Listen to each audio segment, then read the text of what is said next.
ये जापानी पनडुब्बी समुद्र की गहराई में 3 दिन और 3 रातों से छिपी हुई थी। अंदर बैठे सैनिक गर्मी से बेहाल थे। पनडुब्बी में ऑक्सीजन लगभग खत्म होने वाली थी और पीने का पानी भी बहुत कम बचा था। थोड़ी ही देर में सबका दम घुट सकता था। लेकिन समुद्र की सतह पर एक अमेरिकी विध्वंसक जहाज घात लगाए खड़ा था। उसके गहराई में फटने वाले बम डेप्थ चार्ज तैयार थे। जैसे ही पनडुब्बी इंजन चालू करती, उसे तुरंत निशाना बनाया जा सकता था। संकट की इस घड़ी में एक कामिकाज़े सदस्य आगे आया और काइटेन मानव संचालित टॉर्पीडो लेकर दुश्मन जहाज पर हमला करने की अनुमति मांगी। तभी पनडुब्बी के कप्तान को याद आया कि काइटेन टॉर्पीडो में उच्च दबाव वाली ऑक्सीजन होती है। उसने तुरंत इंजीनियर को बुलाया और ऑक्सीजन वाल्व खुलने का आदेश दिया।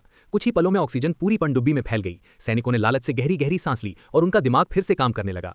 कप्तान ने एक साहसी रणनीति बनाई। पिछली 2 मुठभेड़ों में उसने देखा था कि अमेरिकी जहाज हर बार बम गिराने के बाद आदतन बाईं ओर मुड़कर लगभग 300 मीटर के घेरे में घूमता है। इसलिए योजना ये थी कि पहले बमबारी को सह लिया जाए, फिर पनडुब्बी 50 मीटर के दायरे में तेजी से दाईं ओर घूमे। उसके बाद टॉर्पीडो दागने की गहराई तक ऊपर आए और सीधा हमला करे। योजना तय होते ही पनडुब्बी ने इंजन चालू कर दिया और जानबूझकर अपनी स्थिति उजागर कर दी। अमेरिकी जहाज के सोनार ने तुरंत उसे पकड़ लिया और गहराई वाले बम गिरा दिए, फिर बाईं ओर मुड़ गया।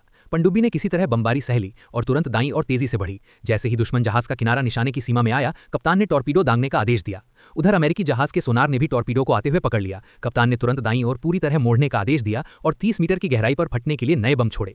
इस हमले से वो और भी क्रोधित हो गया और उसने पूरी रफ्तार से पनडुब्बी को टक्कर मारने का आदेश दे दिया।